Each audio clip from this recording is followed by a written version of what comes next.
Mga ibinayad sa bangka. Back and forth pa naman. Yung tumawid ka ng ilog at dagat, para magpaputi lang pala ng puwet ng kaldero.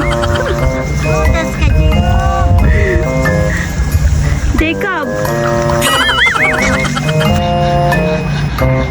Buti na lang ang ganda ng view ninyo habang nagkukuskus kayo dyan ng kaldero.